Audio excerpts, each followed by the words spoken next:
Hi everyone, I'm Joe. Today it's time for me to do a book review of The Shepherd Crown, written by Terry Pratchett.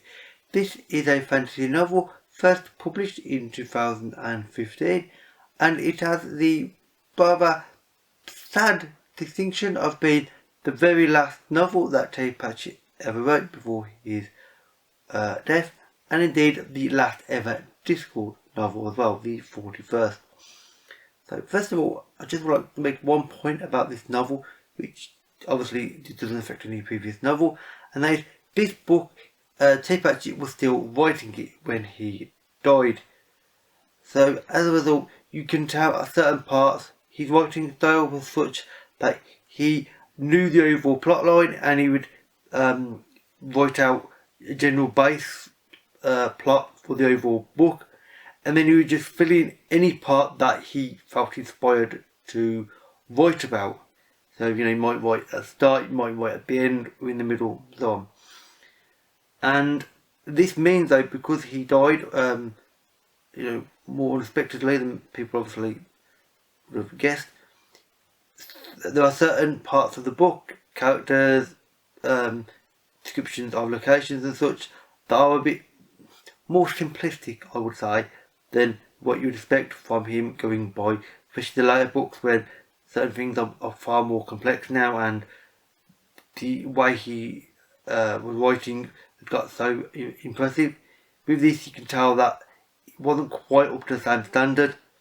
I mean, obviously, because, his death obviously affected things badly, and certain descriptions of such of characters and descriptions of areas that were quite simplistic, more simplistic than they should have been.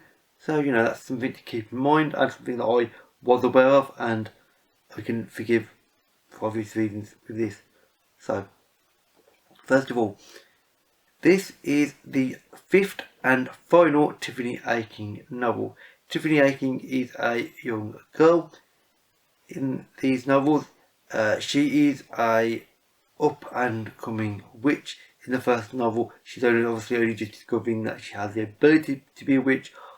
By this novel, however, she is now a fully established witch, and she's starting to become a very well respected witch indeed, and indeed is pretty much considered the next major sort of head of the witches, although the witches don't have heads when Granny Weatherwax isn't around anymore in the future. So she will take over from a very significant power, being Granny Weatherwax, and a significant force within the witch world. And this all sounds daunting enough. However, the thing that Tiffany has to deal with is the fact that in the chalk, which is basically this sort of specific type of English countryside environment, essentially, that she's created, big rolling hills with little copses of trees, rivers, lots of corn, and little villages and things, as you expect. He has created a problem for Tiffany here, and that is a old enemy that I'm not going to state because it will give away significant points, has started to make a return into the world of the chalk, and indeed into the Discworld itself. And this is going to create a lot of problems for people, because the world itself, and a lot of the motivation for the characters, is that the world has changed now. Witches are still playing an important part, but even the way the witches work has had to change and evolve now, because especially over the last more recent books, the Discworld has become not less magic filled, but merely that it's become less innocent in a way. And I mean, there is now railway, there is now communication systems in the form of basically semaphore towers, clocks. All these systems that are close to modern day ones that we have in our world have started to appear in the Discworld, and the Discworld is a little bit more organised, let's say, and it's more formal, I suppose you could call it. And this even affects the witches and their environment, because they have connections to obviously the rest of the world, obviously.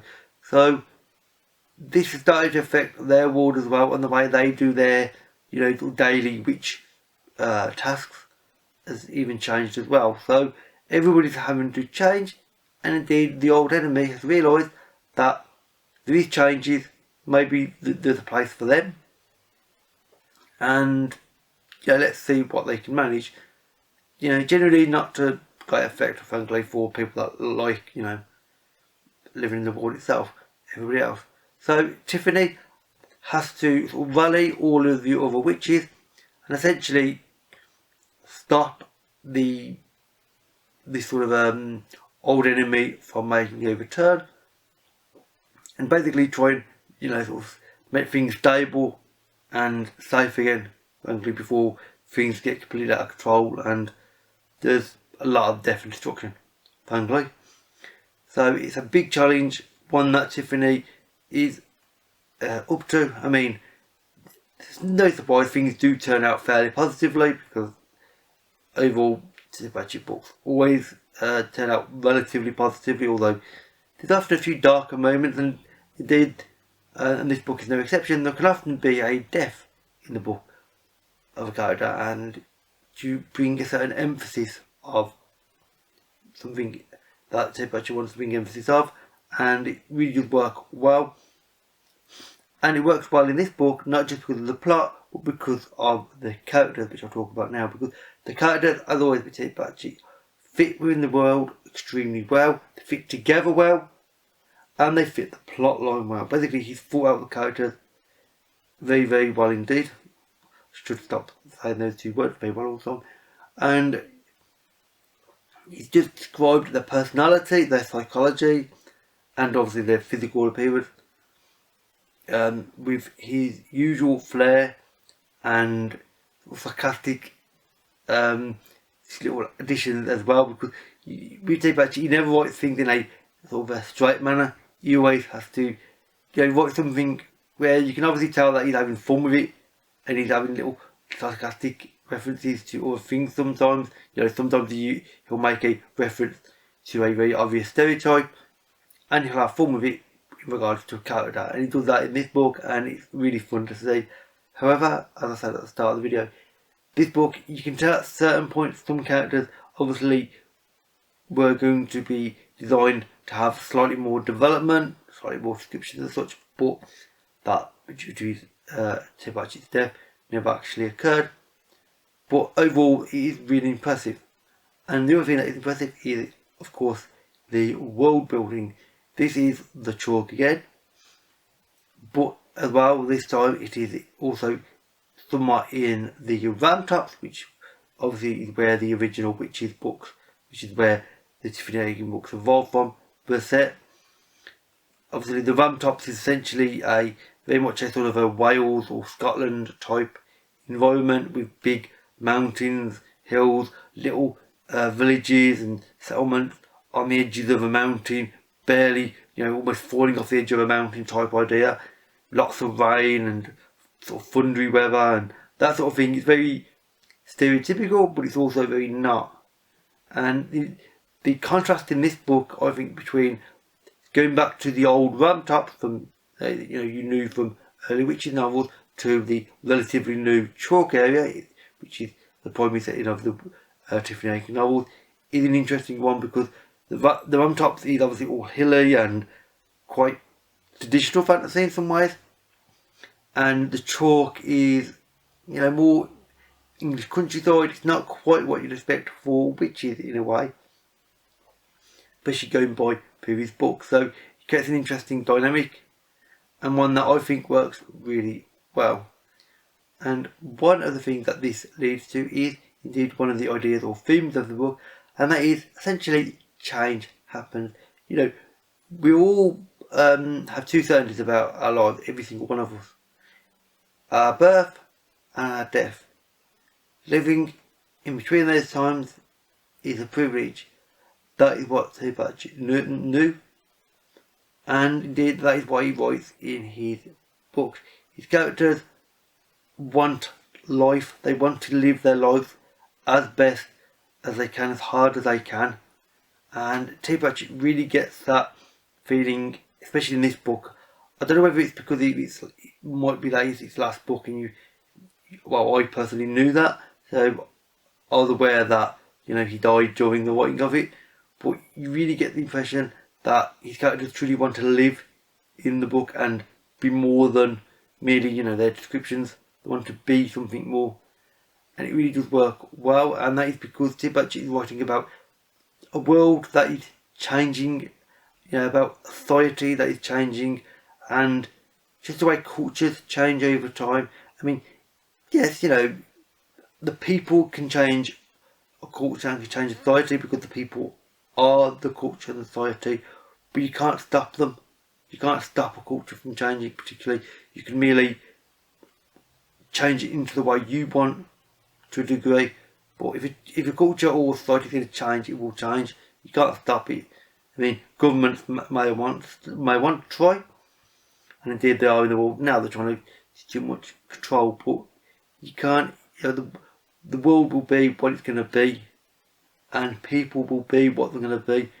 So just accept people for who they are, accept the world for what it is, and try to improve yourself. And through improving yourself, you will indeed improve the world around you, your society, you know, your local community, and overall there will be changes for the better. That's what, to me, this book is about. It's about changing yourself and the world around you from what it might be, what it, you know, in a negative way. Maybe things aren't going as well, and trying to improve them and just get them to be in a better state, and leaving things as well in a better state after you've gone. I mean, in the world at the moment, in the real world, there is lots of individuals that are obsessed with leaving a legacy behind. Legacy seems to be a very major thing in the world at the moment, and over the last 10 years or so. And there are many world leaders in the world that are trying to leave a legacy for themselves, and that really hasn't gone as well. And that obsession with leaving a legacy, whether it's good or often bad, has led to problems. And that is what Tiffany Aching is trying to say in here. Don't worry about your legacy as much, just try to create a better world when you're living in it, and therefore that will, you know, carry on in time. And overall, I would say this novel does work really well. It's a good ending to the Discworld. Slightly sad ending, obviously knowing that he died before the book was actually fully edited and, you know, fleshed out. But, you know, these things happen in time. Obviously, hence, but a lot of the theme of the book. And overall, I would say this is a well-written book with good characters, good world building, good plot, and good ideas in it. Yes, obviously, you know, didn't get entirely finished, but that's totally to be expected when the author dies during the book. And I'm actually very glad that they didn't do anything stupid, like decide that they would get somebody else in to try to, you know, finish the book out and, you know, flesh characters out and that sort of thing. I think that would have been noticeable, and it really wouldn't have been good. So I'm glad that Tiffany Aching's daughter Rihanna has got control of his estate and this world, because she seems as if she actually cares about this world. She should do. She literally brought up with the Discworld just like I was. So what happens to it, and Tiffany Aching sort of, you know, his legacy with the Discworld, oddly enough, is, I think, in a good place now. So this is a good fitting end to the Discworld, and this is a good fitting end to this video. So a link to this book can be found in the description box below, as well as all my social media links. If you have read this or you would like to, then again, please leave a comment and we can have a talk about it. And with that said, that is it for this video. So thank you for watching, and I'll talk to you another day. Bye for now.